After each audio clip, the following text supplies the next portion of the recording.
డబ్బు, అనారోగ్యం, ఉద్యోగం, వ్యాపారం, అప్పులతో బాధపడుతున్నారా? మీకోసమే launch your future programme.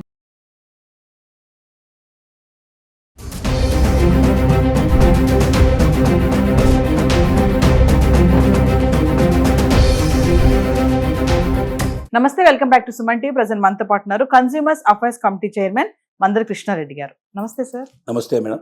Sir, బంగారం ధరల గురించి మాట్లాడుకుంటే మరి ఇప్పుడు దివాళీ వస్తుంది, దానికి ముందు దంతెరాస్ వస్తుంది. ఖచ్చితంగా దంతెరాస్ రోజు బంగారం కొనాలి, బంగారం కానీ వెండి కానీ కొనాలనే ఒక సాంప్రదాయం అయితే ఉంది, ఖచ్చితంగా కొంటారు. మరి ఈ టైంలో బంగారం కొనడం అనేది ఎంతవరకు కరెక్ట్ అంటారు? ఒకసారి వివరాల్లోకి వెళ్తే. అంటే నిపుణులు చెప్తున్న దాన్ని బట్టి ఆలోచిస్తే మాత్రం సహజంగా బంగారం పెరగడానికి కారణాలు, బంగారంలో రేట్ల తేడా రావడానికి కారణాలు ముఖ్యంగా ప్రపంచం అస్థిరంగా ఉండడం, స్థిరంగా ఉండకపోవడం, దేశాల మధ్యలో ఉండేటువంటి అస్థిరత్వం అనేది, యుద్ధాలు కానీ ఇలాంటివి.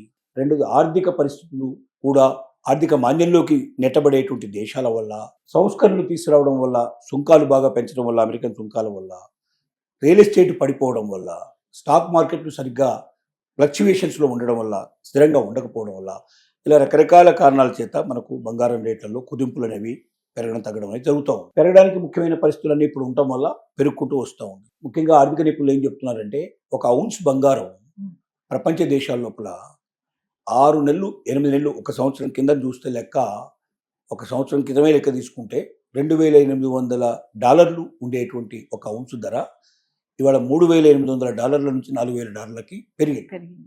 అంటే దాదాపుగా $1,000 పెరిగింది. తత్ఫలితంగా ఏమైందంటే మొత్తం టోటల్గా ప్రపంచంలో మార్కెట్ విలువలు పెరిగిపోయి బంగారం రేట్లు బాగా పెరిగిపోయాయి. ఈ పెరిగిపోయిన రేట్లు తగ్గుతాయా, ఇలాగే పెరిగే అవకాశాలు ఉన్నాయా అని ఒకసారి మొత్తం చెక్ చేస్తే ఇప్పుడున్న పరిస్థితులకు భిన్నంగా పెద్దగా రాకపోవచ్చు పరిస్థితులు. రెండోది, ఈ ఆర్టిఫిషియల్ ఇంటెలిజెన్స్ పెరుగుతున్న టైం లోపల ఉద్యోగాలను కూడా బాగా తొలగించడంలో కూడా అస్థిరత్వం ఏర్పడే పరిస్థితులు కూడా ఉన్నాయి. వీటికి కూడా కొంత ప్రభావం దీని మీద పడే అవకాశాలు ఉన్నాయి. అంటే విదేశాలకు వెళ్ళేవాళ్ళు కానీ, విదేశాల నుంచి వచ్చేటువంటి వాళ్ళ సంఖ్యలో కూడా చాలా మార్పులు చేర్పులు వస్తున్నాయి. ఎక్కడ పెట్టుబడి పెట్టాలనుకున్నప్పుడు గబుక్కున మనం ఇప్పుడు రియల్ ఎస్టేట్లో పెట్టగలిగే పరిస్థితులు లేదు. రెండో, దేంట్లో పెట్టగలిగితే స్టాక్ ఎక్స్చేంజ్లో పెట్టగలిగే పరిస్థితులు కనబడటం లేదు. ఇక ఉన్న ప్రత్యామ్నాయం ఏమిటంటే గోల్డ్ లేక సిల్వర్ మీద మనం పెట్టుబడి పెట్టాలి.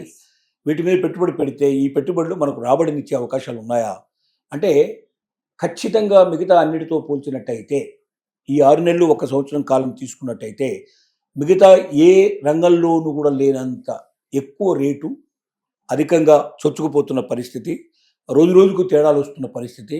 మరి 1,50,000 కూడా రీచ్ అవుతుందేమో బంగారం అనేటువంటి నమ్మకాలని 100% కలిగిస్తుంది.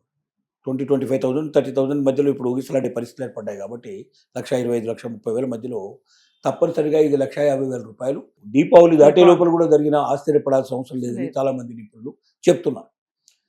కాబట్టి మనం బంగారంలో పెట్టుబడి పెడితే మోసపోతామా, నష్టపోతామా, విపరీతంగా వెనక్కి వెళ్తుందా అని భయపడాల్సిన అవసరం అయితే కనబట్టలేదు. ఎంత వెనక్కి వెళ్ళినా ఓ 10,000, 15,000 తేడా రావచ్చు, కానీ అంతకన్నా మించి తేడా వచ్చే కనిపిస్తుంది. అంటే మిగతా వాటిల్లో స్టాక్ లాగా తెల్లారేసరికల్లా ఒకేసారి 100 పాయింట్లు 1000 పాయింట్లు తగ్గిపోయి పెట్టిన పెట్టుబడి అంతా కూడా మొత్తం పోయి అసలుకే ఎసరు వచ్చేట్లు పరిస్థితులు అంత ఘోరంగా ఇక్కడ ఉండవు. 10,000-15,000 రూపాయలు ఒక తులానికి తగ్గినా కూడా అది తొందరలోనే మళ్ళీ రికవర్ అయ్యే అవకాశాలు కూడా కనబడుతున్నాయి. ఇప్పుడున్న అస్థిర పరిస్థితులు అలాగే ఉన్నట్టయితే ఈ పరిస్థితులన్నీ ఒకేసారి అట్లా టక్కన ఏదో మాయల పక్కన ఇలా చేస్తే అలా మాయమయ్యే పరిస్థితులు లేవు. ఇవ్వాలి మెల్లమెల్లగా తేడాలు వస్తాయి తప్ప ఒకేసారి తేడా రావు. ఒకవేళ స్లోగా వెనక్కు పెరుగుతున్నట్టు కనిపిస్తే, రోజుకు $500-1000 తగ్గుతున్నట్టుగా కనబడి ఒక వారం 15 రోజులు అదే పరిస్థితి ట్రెండ్ కంటిన్యూ అయ్యేటైతే అలాంటప్పుడు గబుక్కున్న దానిలోంచి తీసేసుకునే అవకాశాలు మనకు ఉన్నాయి. కాబట్టి బంగారం మీద పెట్టుబడి పెట్టడం సేఫ్ అనేటువంటి విషయాన్ని తెలియజేస్తున్నాయి. అయితే బంగారంతో పాటుగా వెండి మీద కూడా పెట్టుబడి పెట్టడం మంచిది అనేటువంటి విద్యని చాలా స్పష్టంగా తెలియజేస్తున్నాయి. ఎందుకంటే బంగారం కన్నా వెండి ఇంకా చాలా అధికంగా పెరుగుతోంది. దాని ముందర అసలు బంగారం ఈ చాలా తక్కువగా పెరిగినట్టు లెక్క, అలా పెరుగుకుంటూ వెళ్తోంది. దీనికి ఇలా పెరుగుతుంది కాబట్టి ఈ దంతెరాస్ లాంటి దాంట్లో ముఖ్యంగా ఏం చేయాలంటే, మహిళలు కొనగలిగేటువంటి వాళ్ళు బంగారాన్ని కొనుక్కోవచ్చు, కొనలేని వాళ్ళు వెండి కొనుక్కోవడం చాలా మంచిది. అంటే పేదవాళ్ళు, మధ్యతరగతి వాళ్ళు, బిలో పవర్టీ లైన్లో ఉండేటువంటి వాళ్ళు ఎక్కువగా వాళ్ళు ఏంటంటే దంతెరాస్ ఏదో ఒకటి కొనాలి కంపల్సరీగా. ఆ రోజున బంగారం అనుకుంటే, బంగారం కాదు వెండి వచ్చినా పర్లేదు, రెండు విలువైనవి. బంగారం అంటే పచ్చగా ఉండేది బంగారం బాగా విలువైంది అని కొంటేనే మనకేదో మహాలక్ష్మి వస్తుంది కదా. లక్ష్మీదేవి అంటే సంపద. సంపద. సంపద అది బంగారం రూపంలో ఉండొచ్చు, వెండి రూపంలో ఉండొచ్చు. కాబట్టి దొరకని బంగారం కోసం అప్పులు చేసి తిప్పలు పడి ఆ బంగారాన్ని కొనుక్కొని దానికోసం వడ్డీలు కట్టుకుంటూ ఆ వడ్డీలకు తగినటువంటి పెరుగుదల ఇక్కడ లేకపోతే బాధపడిపోయి చివరికి ఉన్న ఆస్తులు అమ్మేసేసి అప్పుల పాలైపోయే పరిస్థితి ఏర్పడేదానికన్నా కొద్ది గొప్ప వెండి కొనుక్కుంటే ఓ 10 గ్రాముల వెండి కొనుక్కున్నా పెద్దగా తేడా రాదు. ఈ లెక్కన 1,50,000 రూపాయలు సుమారుగా 1,60,000 మధ్యలో మనకి వాళ్ళ వెండి వస్తుంది కాబట్టి దాన్ని మీరు 10 గ్రాముల కింద లెక్కేసుకుంటే చాలా తక్కువ వస్తుంది తక్కువ వస్తుంది. దాని కాస్ట్. అంటే కొన్ని వేల రూపాయల్లోనే మనం కొనుక్కునే అవకాశాలు ఉన్నాయి. లక్షల రూపాయలు మనం కొనలేని పరిస్థితి అప్పుడు 1,000 రూపాయలు కొనుక్కొని పెట్టుకుంటే బంగారం కొన్నదానికన్నా బంగారం వల్ల వచ్చే లాభానికన్నా ఎక్కువ లాభం మనకు వస్తుంది. Yes. ఇంకోటి నిపుణులు ఏం చెప్తున్నారంటే ఆభరణ రూపంలో మీరు బంగారాన్ని కొనకండి. అంటే తప్పని పరిస్థితులు అయితే ఏదైనా మీరు ఫంక్షన్స్, ఇంట్లో ఫంక్షన్ ఉంది, పెళ్ళి ఉంది, శుభకార్యం ఉంది, ఖచ్చితంగా దానికోసం మీరు ఆభరణాలు పెట్టాల్సిందే, తీసుకోవాల్సిందే అనుకున్నప్పుడు తప్ప వీలైనంత వరకు ఆభరణాల మీద మీరు పెట్టుబడి పెట్టకండి. ఆభరణాల మీద పెట్టిన పెట్టుబడి 22 క్యారెట్స్ బంగారమే అవుతుంది. దానికి ఎప్పుడైనా రేటు అనుకున్నంత రేటు రాదు.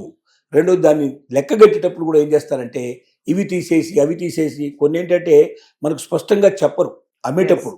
దాంట్లో ఉన్న రాళ్ల సంగతి వాటి సంగతి స్పష్టంగా చెప్పరు. అవి కొంత తీసేస్తారు, కొంత బంగారం ఉన్నట్టు చూపిస్తారు. అక్కడ కూడా కొంతమంది వ్యాపారస్తులు మోసం చేస్తున్నారు. చాలామంది వ్యాపారస్తులు మోసం చేసేది ఎక్కడంటే దాంట్లోపల కడిగినట్టు ఎంత రాగి కలిపారు, ఎంత స్వచ్ఛమైన బంగారం ఉంది, దాంట్లో తీసేయాల్సినవి ఏమిటనే దగ్గర మనం తికమక పెట్టేసేసి తరుగు తగ్గించేసి బంగారం రూపంలోనే ఉన్నట్టుగా, అంటే బంగారం ఎక్కువ ఉన్నట్టుగా మనకు చూపించి Yes. మన దగ్గర డబ్బులు ఎక్కువ తీసుకుంటారు. అదే మనం అమ్మేటప్పుడు ఏమవుతుందంటే వాడు అన్ని దేనికదే లెక్కగట్టి అవన్నీ తీసేసి అక్కడ ఇంకా కొంచెం వీలైతే తగ్గించడానికి ప్రయత్నం చేసి వాడు చూపిస్తున్నాడు, వీడు ఎక్కువ చూపిస్తున్నాడు బంగారం, వాడు తక్కువ చూపిస్తున్నాడు. దానివల్ల నష్టపోయే ఎక్కువ ఉంది, మనకు వచ్చేటువంటి ఉద్యోగం రాదు. కానీ అదే నిల్వ చేసుకోదలుచుకున్న వాళ్ళకి 2 మార్గాలు ఉన్నాయి. ఒకటి వాళ్ళు బిస్కెట్ల రూపంలో కానీ, లేకపోతే కడ్డీల రూపంలో కానీ, లేకపోయినట్టు వాళ్ళు బాండ్ల రూపంలో కూడా పెట్టవచ్చు. ETF బాండ్ల రూపంలో Bonds. పెట్టుకోవచ్చు, లేదా గవర్నమెంట్ ఇష్యూ చేసేటువంటి గోల్డ్ బాండ్స్ రూపంలో పెట్టుకోవచ్చు. గోల్డ్ బాండ్ రూపంలో 2 రకాల అవకాశాలు వాళ్ళకు ఉన్నాయి. ఒకటి ఏంటంటే ఈ రోజున ఎంతైతే పెట్టుబడి పెట్టారో, ఈ రోజున ఎంత డబ్బు నేను దాంట్లో పెట్టానో అంత డబ్బుకు విలువైన బంగారాన్ని వాళ్ళు లెక్క కడతారు. మీరు మీరు ఎప్పటికప్పుడు ఎంతైతే పెడుతుంటారో మీరు తీసేదాకా ఈ రోజున ఎంత, మళ్ళీ 15 రోజుల తర్వాత మీరు పే చేశారు, మళ్ళీ 4 రోజుల తర్వాత పే చేశారు, మీరు దాంట్లో ఎంత పెట్టుబడి పెట్టుకుంటూ పోతున్నారు. పెట్టుబడి పెట్టినప్పుడల్లా ఆ రోజుకి ఎంత రేటు ఉందో ఆ రేటు ప్రకారంగా బంగారం తీసేసి టోటల్ బంగారం ఇచ్చే పద్ధతి ఒకటి. రెండోది అలా కాకుండా మీరు కట్టుకుంటూ పోతారు. మీరు టోటల్ అమౌంట్ ఎంత అయిందో దానికి ఆ రోజున ఉన్న లెక్క ప్రకారం మీకు ఏమంటే ఇస్తారు. మూడోది ఉంది, మీకు పెరిగిన రేటు ప్రకారమే ఇవ్వడానికి కూడా సిద్ధం. పెరిగిన రేటు ప్రకారం కూడా దానికి ఒక రకమైన పద్ధతి రూపంలో కట్టాలనే పద్ధతులు ఉంటాయి. అంటే 3 రకాల అవకాశాలు కల్పిస్తారు. ఇది ఏది మీకు దీంట్లో సూట్ అవుతుందో, ఏది పర్ఫెక్ట్గా ఉంటుందో, అంటే మార్కెట్లో బాగా పెరుగుతుందని నమ్ముకున్నప్పుడు ఒక రకంగా వెళ్ళాలి, తగ్గే పరిస్థితి ఉన్నప్పుడు ఇంకో రకంగా వెళ్ళాలి, తగ్గినా పెరిగినా పర్వాలేదు అనుకున్నప్పుడు ఇంకొక రకంగా వెళ్ళాలి. ఇవి కొంచెం జాగ్రత్తగా స్టడీ చేసుకొని ముందుకెళ్ళగలిగితే బంగారంలో ఎట్టి పరిస్థితుల్లో నష్టం రాదు. వెండి బంగారం కన్నా ఎక్కువ దూసిపోయే అవకాశం ఉందని మనం మొదటి నుంచి చెప్తున్నాం. దానికి తగిన రిజల్ట్ కూడా వస్తుంది. దానికి కారణాలు ఏమిటంటే ఒకటి ఎలక్ట్రికల్ వాహనాల లోపల వెండిని వాడటం, రెండోది ఏంటంటే సోలారు సిస్టమ్ లోపల వాడుతున్నారు. బ్యాటరీలలో కూడా ఈ మధ్య కొత్తగా పెద్ద పెద్ద బ్యాటరీలు, మామూలు బ్యాటరీలు కాకుండా పెద్దగా ఇండస్ట్రీకి సంబంధించిన బ్యాటరీల్లో కూడా వెండిని వాడుతున్నారు. కొన్ని ఔషధాల్లో కూడా వెండిని వాడుతున్నారు. వెండి వాడకం కనీసం 200 నుంచి 400% ఎక్కువగా వెండి వాడకం పెరిగింది. ఇంత పర్సెంటేజ్ ఒకేసారి పెరగడం వల్ల వెండి అవసరం విపరీతంగా మార్కెట్లో తగ్గింది. దానికి తగినటువంటి ఉత్పత్తి జరగడం లేదు. కాబట్టి వెండి రేట్లు బంగారం రేట్ల కన్నా చాలా ఎక్కువగా ముందుకెళ్లే అవకాశం ఉంది. డబ్బు పెరుగుతుందన్నటువంటి ఉద్దేశంతో అంటే గోల్డ్ కొనుక్కుంటే మనకు బాగా డబ్బు వచ్చే అవకాశం ఉంది, ఇంకో సంవత్సరం తర్వాత అమ్ముకుంటే మనకు బాగా డబ్బులు వస్తాయని అనుకునే ఎవరైతే ఆలోచన చేస్తున్నారో అలాంటి వాడు బంగారం బదులుగా వెండి కొనుక్కుంటే బంగారంతో రేపు చూసుకున్నట్టయితే మీరు సంవత్సరం తర్వాత అమ్మదలుచుకున్నప్పుడు బంగారాన్ని లెక్కగట్టి వెండిని లెక్కగడితే బంగారం కన్నా మీరు వెండిలో ఎక్కువ లాభపడే అవకాశాలు ఉన్నాయి. కాబట్టి దాచుకునే ఆలోచన ఉంటే వెండిని కొనుక్కోండి. Thank you.